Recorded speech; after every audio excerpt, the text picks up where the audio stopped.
Hello, this is Lawrence Lewis. And this is Sister Christian. We are two film producers. I'm from Los Angeles, and Christian is from New York City.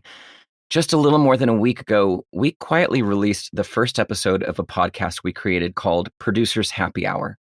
It was meant to be a show where two producers on opposite coasts chatted over drinks about what it means to be a good producer. But things have changed very quickly. Within a week and a half, most jobs have canceled, and we find ourselves out of work for the foreseeable future. Due to the coronavirus pandemic and the important safety measures put in place to slow the spread of the virus, such as social distancing or shelter in place, it's bringing the film production community to a near standstill, something that we haven't seen happen since 9/11. So we've decided to pivot. Although we have 5 episodes recorded, it doesn't feel right to release those right now. This is much more important. We are now going to take this opportunity to reach far and wide into our filmmaking community to see who is working, who is not working, and what does the future look like for commercial shoots as well as TV and film? So we want to hear your stories. We need to hear your story. Please send us your questions or tell us what's happening with you or your work or your family or just how you're navigating what we're going through right now. Whether you're a freelancer going on 20 years myself or staff at a production company, we want to hear from everyone. Everyone in our community is affected right now. You can either send us an email at producershappyhour@gmail.com, or better yet, share your story with us audibly. Record a 1-minute voice memo and email that to the same email address, producershappyhour@gmail.com. Tell us who you are, your name, what city you're based in. Are you production companies? Are you staff? Are you freelance? And what's going on with your situation? You can also remain anonymous if you'd prefer. We just would like as much information as we can so that it's informative to the rest of our community. We also put these instructions on our website at producershappyhour.com. Our hope is to keep the community informed and help guide the conversation in a productive way. And we're not journalists, but as producers, we are facilitators and storytellers. And we think there's value in that. And we want to use our skills to bring our community together and share our stories with each other so we don't feel so alone during this difficult time. So, Lawrence, Yeah. I know that I immediately feel somewhat isolated from the community. I understand CoPros is still going, and I'm still trying to wrap up a few jobs that I was on. But in the end, I'm already feeling a bit isolated. Well, I'm literally isolated. I came out to my house in Joshua Tree. So I left LA on Saturday, came out here in Joshua Tree for an art opening and to see some friends. And we had an opening in our Airbnb. So we thought, things are getting a little strange. Let's just go to the desert, hang out, and work remotely. I just turned in a bid for Missing Pieces for a project. And then I had another project this week that got delayed, postponed. So I'm here. We're safe. We're good. We're healthy. We've got supplies. I'm recording. You might hear the rain. It just started raining as we started this podcast. I'm in a trailer that we have on our property. So I made my little recording studio with all my gear for my home studio. I brought it all out with me because I had a feeling we'd be out here for a little while. And yeah, it's isolating. We feel safe, but it's definitely isolating, and it's a little unnerving.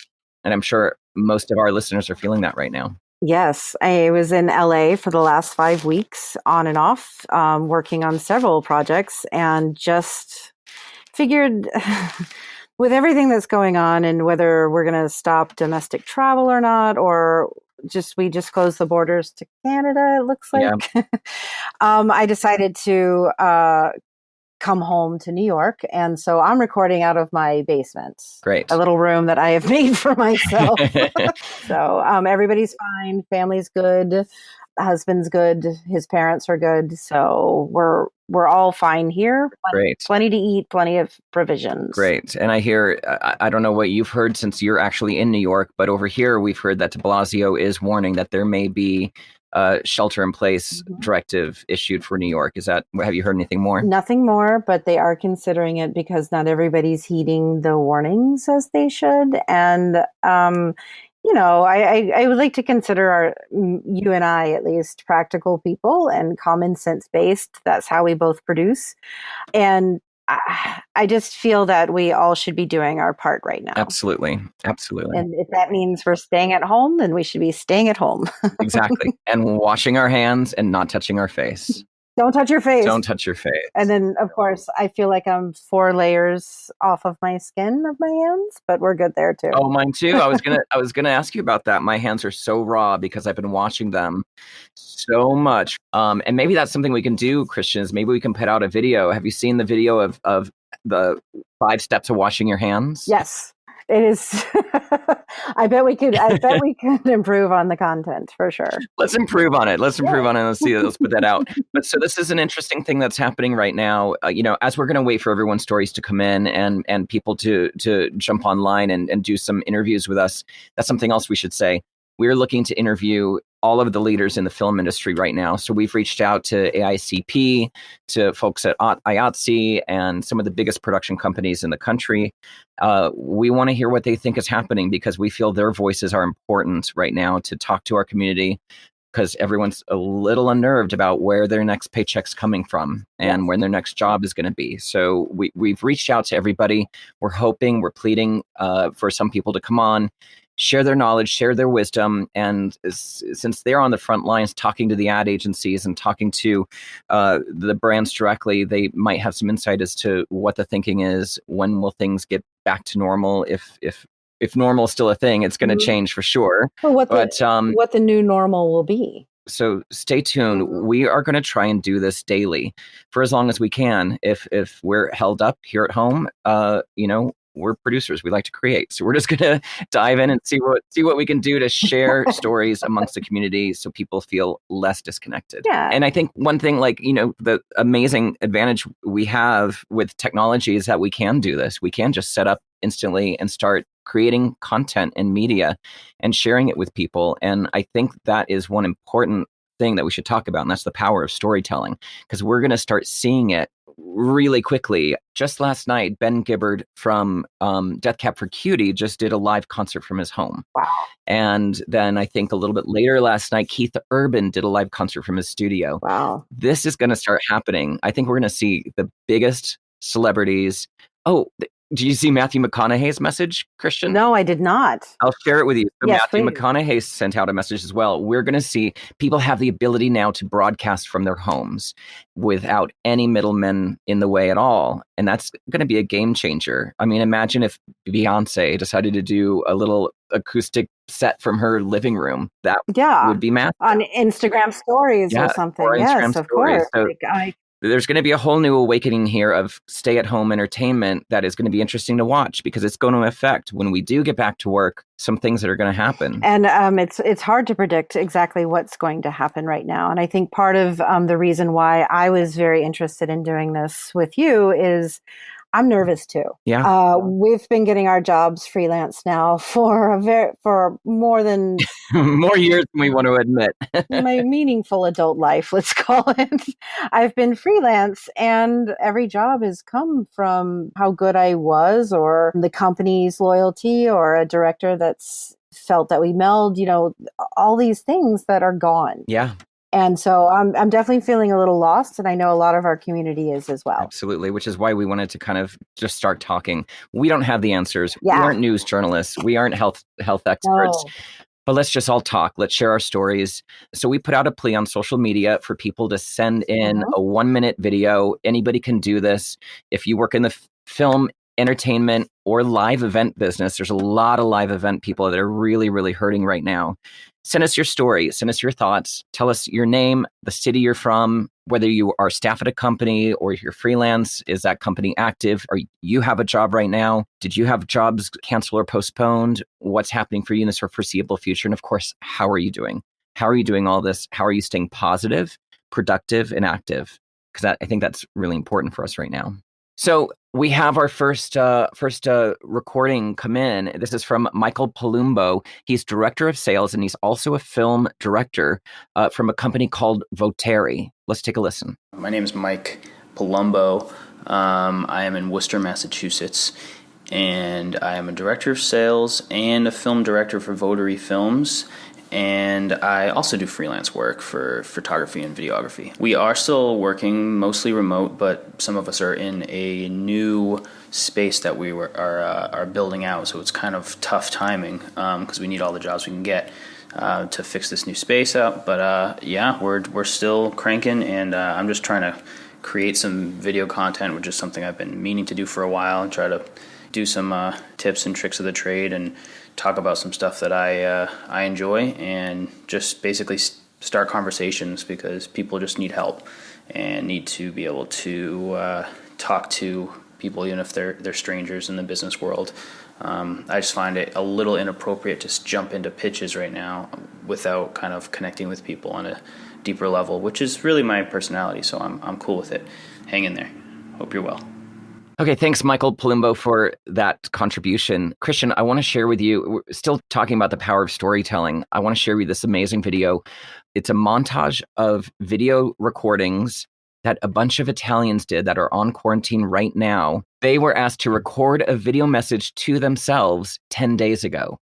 So what would they want themselves to know 10 days ago about how serious it was going to get?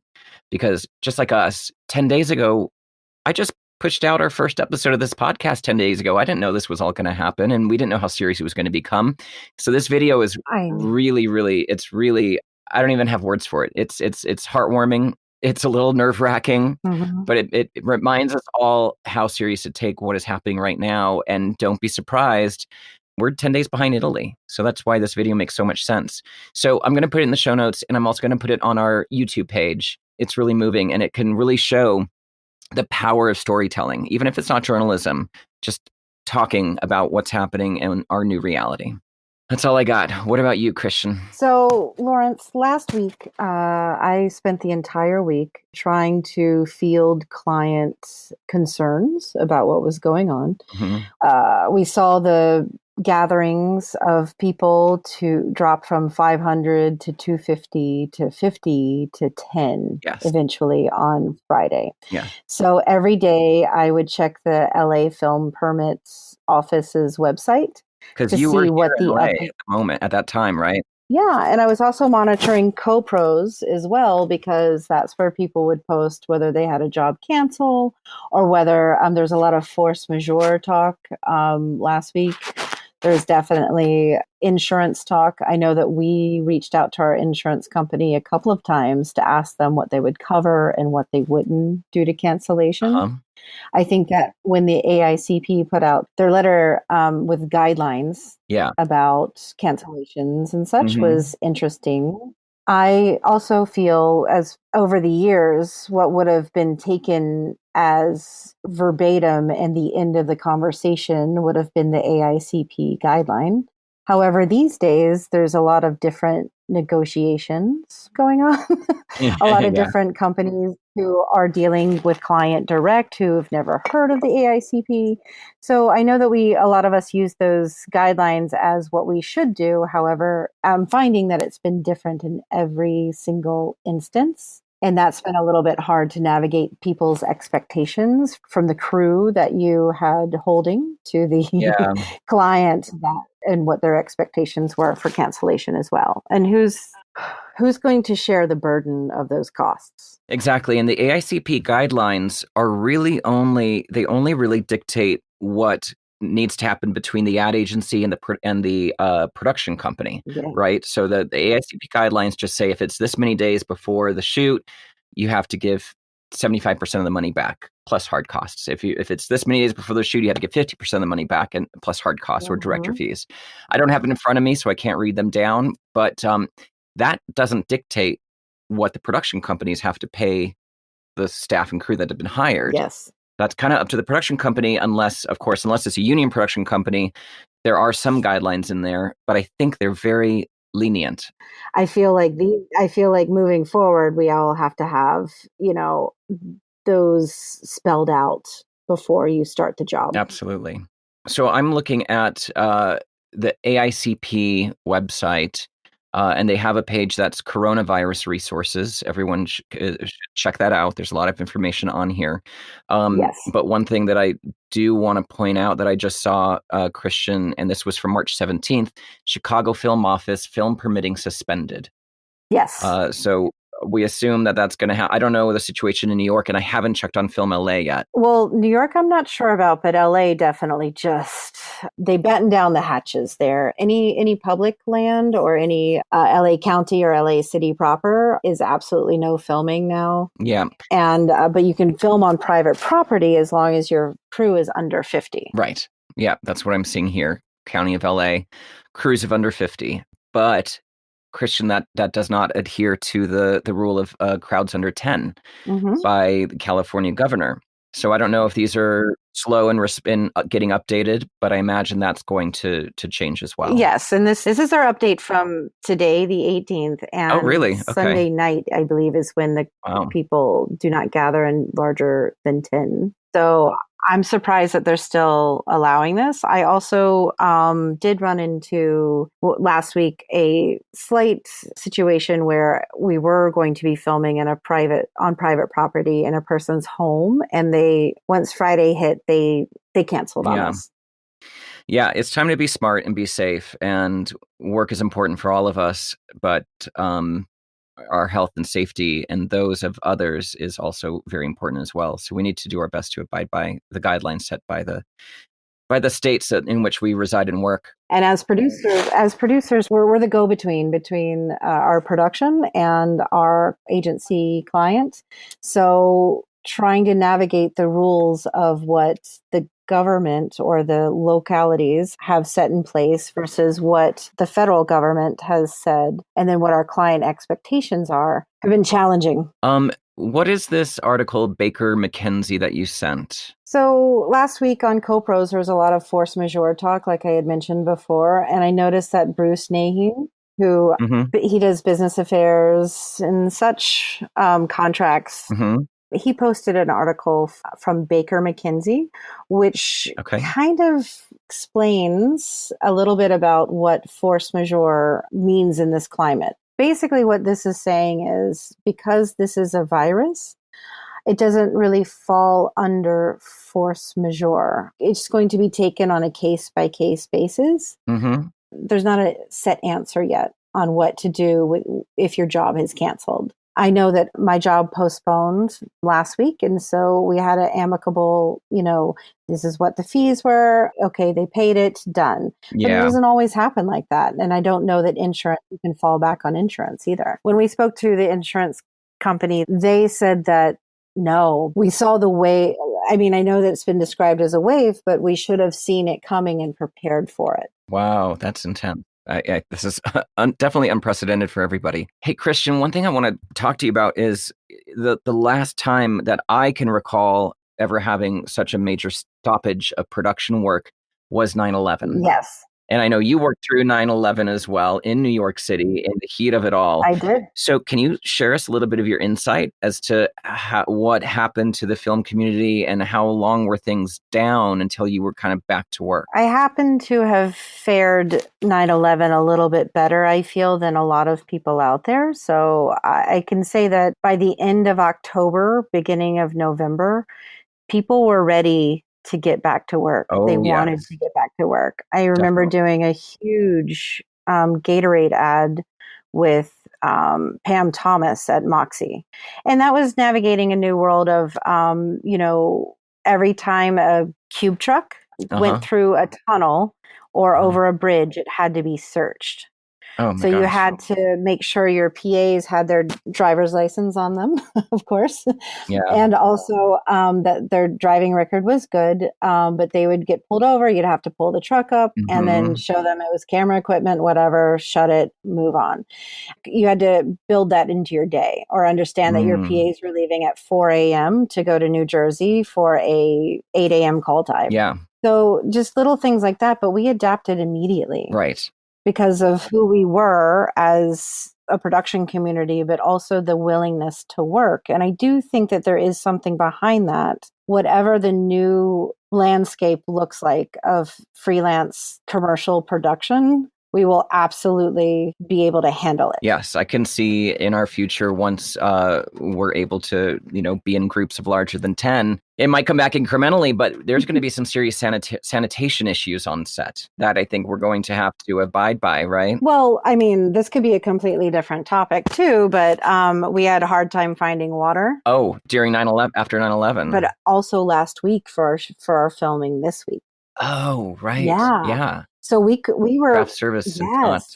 We decided that we would serve packaged goods at craft service. Yeah. Instead of bowls of guacamole for people to scoop out on their own. Yeah. So we'd already begun to make a few decisions like that, but it was hard because there wasn't a lot of sanitary items that we could clean with. Right. I do think that, moving forward, yes, we're going to be doing that. But I also think that I had also checked into live streaming because of something that Lawrence and I did last year. Mm-hmm. Knew all about it, could totally do it. And found several companies that are offering it now where you can live stream the VTR monitor feed, and it can be live streamed with like a 10-second delay. And then they could be on something like Zoom or GoToMeeting or Blue Jeans and be able to discuss the shot with us. I think that needs to be built into the schedule. You can't get as much done in a day that way. However, I do think it's a good solution for people who can't travel. And it would be good for us to maybe get one of those companies on to chat with them about their services and how they're help facilitating these kind of remote connection setups to help keep our industry moving and keeping people safe at the same time. I think that there's going to be a lot of innovation born of necessity, and things like this are going to start popping up, and ideas are going to be, I want to know what people are doing. Are they taking like old YouTube clips and cutting them together and making a commercial? Are they doing animation now? One thing that I remember from 9/11 was that a lot of spots were getting renewed. Yes. So they would take old spots, renew them, and put a new tag on them. Also, a lot of animated spots where you didn't see talent. And that, those kind of commercials became much more prevalent. That was a way for people to kind of get back to work without spending a ton of money and traveling and dealing with all the changes in modern day life that happened at that time. So I imagine that's what we're going to see here. Luckily, I'm also a voice actor, so hopefully I will be able to continue working. Yeah, exactly. And voicing commercials and corporate video pieces, and also a lot of e-learning. E-learning is really big. And I think e-learning is going to have a really big impact right now because it's already an infrastructure that's there. Stay at home, learn, connect with the community, and continue to kind of, grow and prosper in the safety of your own home. So I think we're going to see a lot of that as well. Well, Christian, I'm glad to hear you laughing. Well, I think we need a lot of that right now. A little injecting a bit of levity into the situation. It's important. We have to stay safe, stay connected, and stay active. Yes, and please reach out to us for your stories. We're very interested in understanding what's happening right now, and also knowing that you're okay. Thank you all for listening. Sorry for no bells and whistles this time. We just want to get this out as quickly as possible. We're going to stay at this every day as long as we can, sharing everyone's stories with you every day during this crisis. And if you want to be a guest on the show or you want to chat with us, let us know at producershappyhour@gmail.com. Yes, we'd love to hear from anybody who's had an experience that they feel can help other people. Happy to have you on. Be safe out there. Wash your hands and don't touch your face. Don't touch your face, Lawrence. All right. All right. Thanks everyone.